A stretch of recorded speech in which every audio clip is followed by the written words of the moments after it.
Hello hello जी hello hello पूरा खोलत नहीं खाएगे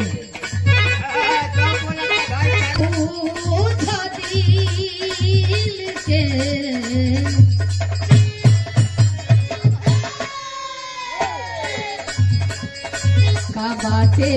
इरादा आज कहतानी कम बतिया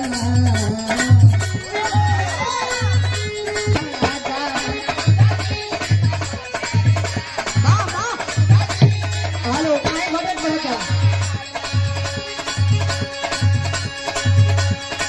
कहतानी कम बात पूछली हो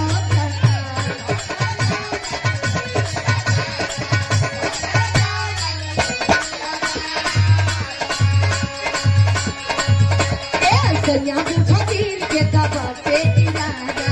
कहतानी कम बात पूछली हो जाएगा ले लो ले लिया के टीका सतकान राजनी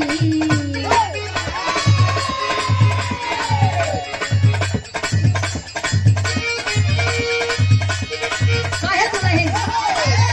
ए कन्या पूछो तीर के बाटे इरादा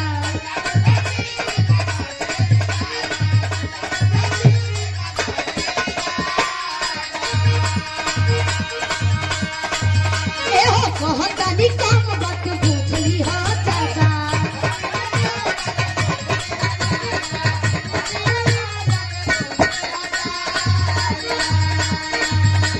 ले लो ले लिया के सीमा सतगान राजा जी और हमारे मंच में दीवाना जी का आगमन हुआ है तो जोरदार ताली मिला के सम्मान के दलो वाह क्या बात है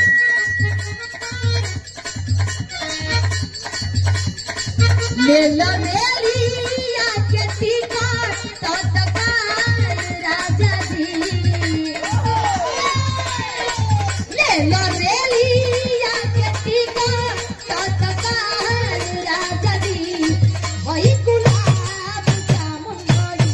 बातेदार राजा जी बातेदार राजा जी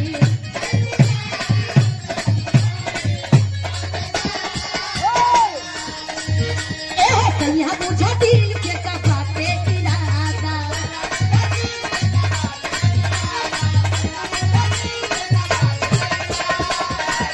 ए कहतानी कम बात पूछली हो जाता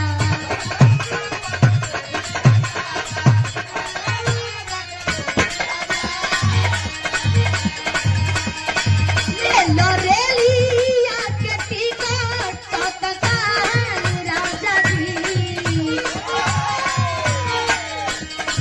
ले लो रे लिया के टिकट सतकान राजा जी हई गुलाब जामुन भरी बातेदार राजा जी बातेदार राजा जी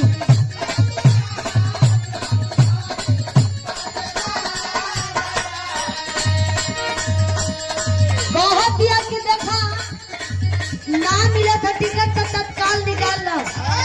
ना तो तोरा आवे से पहले बहुत तहस नहस हो जाई का कहतिया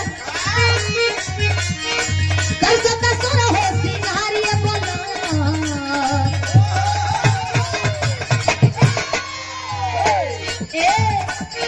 कल सता सोरा हो सिंहारिया बोलो हो जाता तोहरा से प्यारी बोलो हो जाता तोहरा से प्यारी बोलो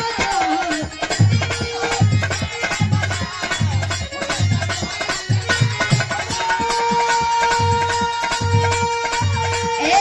कल सता सोरा हो सिंहारिया बोलो हो जाता तोहरा से प्यारी बोलो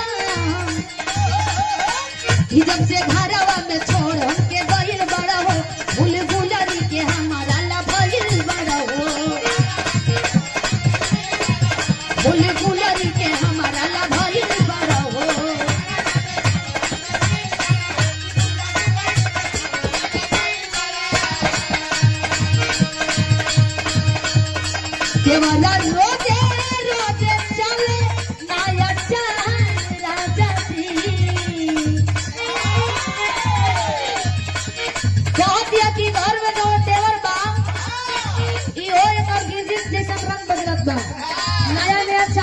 बा। अब तो कहता कुछ और, कहता कुछ और। देवारा रोजे रोजे चले नया चाहे राजा जी। देवारा रोजे रोजे चले नया चाहे राजा जी। हई गुलाब जामुन भरी बात गयाल राजा जी। बात गयाल राजा जी।